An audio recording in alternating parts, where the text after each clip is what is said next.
श्री हरिवंश धनवान बनने के सबसे सरल उपाय पर आज चर्चा की जाएगी कि वास्तव में धनवान कौन होता है और कैसे हम धनवान बन सकते हैं। भौतिक संसार में धन की बहुत आवश्यकता होती है। किसी भी कार्य को करने के लिए धन बहुत ज़रूरी होता है। इसीलिए व्यक्ति धन कमाने के लिए नौकरी करता है, व्यापार करता है, बहुत कुछ करता है ना। तो धन आवश्यक है। यह कैसे कमाया जाए, कैसे हम बहुत धनवान बन सकते हैं, तो इसका उपाय आप जान लीजिए। धनवान कौन है? धनवान वही है जो ऐसी संपत्ति कमाए जो कभी ख़त्म ना हो। क्या रुपया, पैसा, सोना, चांदी धन है? नहीं, इसे धन ना कहा जाए तो ठीक होगा। रुपया, पैसा, सोना, चांदी धन नहीं है। यह भौतिक धन है। आध्यात्मिक धन भगवान का नाम है, भगवान का चिंतन है, भगवान से प्रेम है, भगवान की सेवा है। यह वास्तविक धन है। इसी धन को आप हमेशा के लिए रख सकते हो। यह धन कभी खर्च नहीं होता। यह धन हमेशा निरंतर बढ़ता रहता है।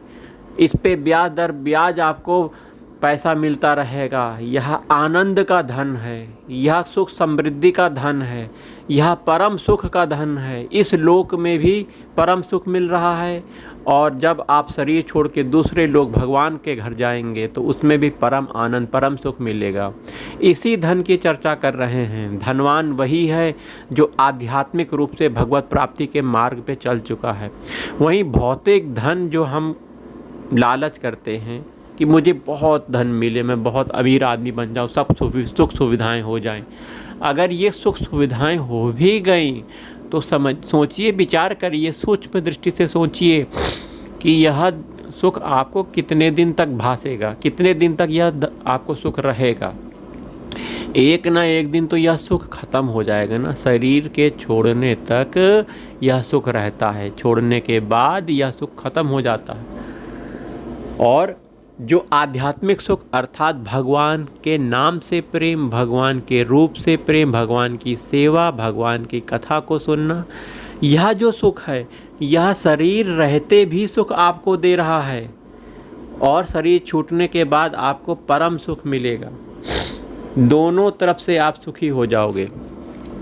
जो भौतिक धन है, इसके रहने के बाद भी व्यक्ति बहुत दुखी, क्लेशित, भय में, चिंता में बना रहता है। आप देख लीजिए, अमीरों से अमीर व्यक्ति भी भय, चिंता, दुख से ग्रसित रहते हैं। लेकिन आध्यात्मिक धन जो प्राप्त हो जाता है, भगवान का नाम, भगवान से प्रेम, भगवान से अपनापन, भगवान की शरणागति, यह होने के बाद, यह धन होने के बाद हमें किसी भी प्रकार का दुख आने पर भी हम दुख में व्यथित नहीं होते, दुख में हम रोते नहीं हैं, बिलबिलाते नहीं हैं। हम हमेशा दुख में भी प्रसन्न रहते हैं, प्रसन्न आत्मा रहते हैं। हम प्रसन्न क्यों रहते हैं? क्योंकि हमने भगवान रूपी धन को प्राप्त कर लिया है।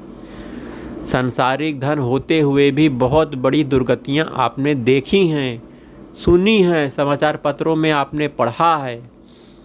देखो ना, एक फिल्म स्टार अभी आत्महत्या कर लिया।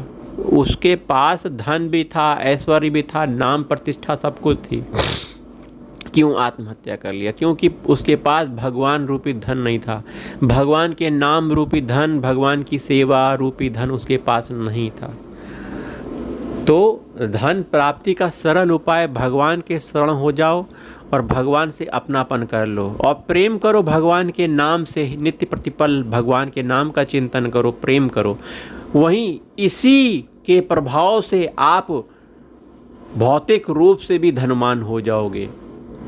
आप सभी कर्मों को भगवान को अर्पित कर दो, और वही सेवा करो जो आप अपने नौकरी में कर रहे हो, व्यापार में कर रहे हो, किसानी में कर रहे हो। खूब सेवा करो, सब कुछ भगवत अर्पित करते हुए, तो सुखी रहते हुए धन भी प्राप्त हो जाएगा। तो भौतिक रूप से भी सुखी हो जाओगे, और आध्यात्मिक रूप से भी सुखी हो जाओगे। चिंता करने की ज़रूरत नहीं है, चिंतन करने की ज़रूरत है कि श्यामा श्याम मेरे हैं, भगवान मेरे हैं। चिंतन करो भगवान का, सभी दुखों से ऊपर हो जाओगे और परम धन प्राप्त हो जाएगा भगवान का। वहीं भौतिक सुख भी आपके चरणों में लौटेगा। श्री हरिवंश।